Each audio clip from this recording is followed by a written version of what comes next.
Where were you, and I know you were in the middle of celebration of some level, but where were you and what was your reaction when you found out about John Jones? I was, look, where was I? I think we were walking. I think we were walking on a strip or whatnot. And I don't know. Look, these things, I love USADA. And sure, I know you had your run-ins with drugs, but or the steroid thing and all that. But for me, personally, I just don't think there should be any. I just think the guy should be thrown out. You do something, you're thrown out. That way, no one does it. It's like no one will ever do it again. So if the penalties are mega harsh, then no one will even think about using the enhancement drug. They won't even think about touching it because they know if I do it, I just can't compete or I can't be in this sport. I'm not allowed. So for me, I've been drug free my whole career. I stand by that. It's martial arts. I don't think any kind of enhancement drugs that they shouldn't have a place in this sport. And unfortunately, they do. But I love what USADA is doing. They're cracking down. They're making people nervous. They're making people retire. They're making people switch weight classes. The stuff that's going on right now that USADA is involved is incredible. What's going on? But guys are retiring. Guys are switching weight classes. Guys are moving up, moving down.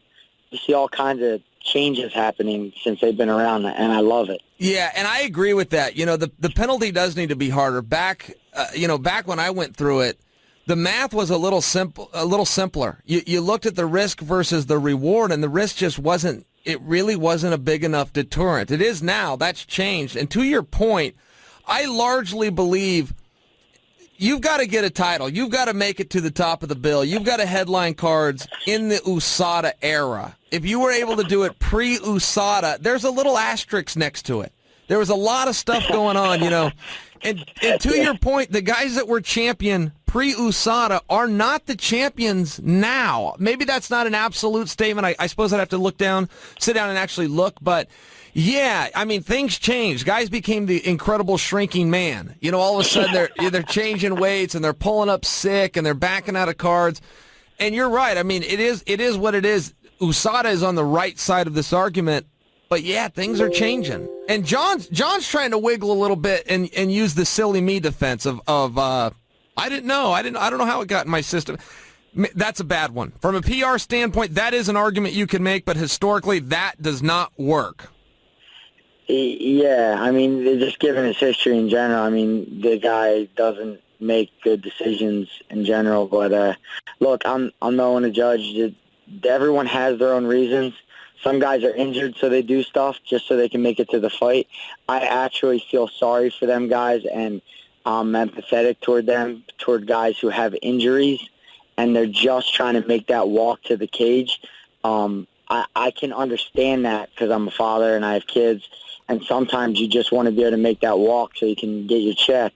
But just to do enhancements to sort of get ahead on the other fighters, I'm of the belief that if you want to get ahead on the other fighters, be more disciplined, be more accountable, do the right things, make the right decisions, and get ahead take the long road, the right road, not just take a couple things and let me put everyone's in danger. I just that makes me a little nervous when guys of that mind. Yeah, well, and you're right, and a lot of that was the old mind. A lot of, again, to go from the psychology of a guy that lived in that world, a lot of it wasn't, hey, I want to get ahead and I found a secret. A lot of it was, man, this is what everybody's doing, and if I want to level the playing field, then I got to jump in this dirty water too.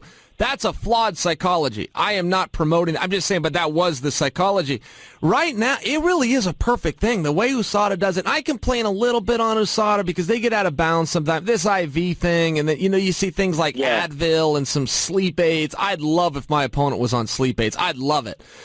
And you see some of these things that are banned. I go, well, you guys are out of bounds there. That's silly, but the bottom line is you are catching. If this is what we have to do for you to catch all of the stuff that does matter, then that's the right way to do it. It's the right way. I just think that, look, this sport's not full of, like, really intelligent guys. I've met really good people who are doing enhancements, but they're not doing them because they're bad people. They're doing them just because they're not educated, and someone who is educated is telling them, hey, you have to do this in order to get ahead. You have to do this to keep up with the competition. So they're just simply doing it because someone who they feel smarter than them is advising them to do it. And I sit back and watch, and I go, shit, man, like he's a really good dude. He seems honorable and like he wouldn't cheat. But this sport isn't filled with that much of intelligent people to be able to make them decisions on their own. Sure.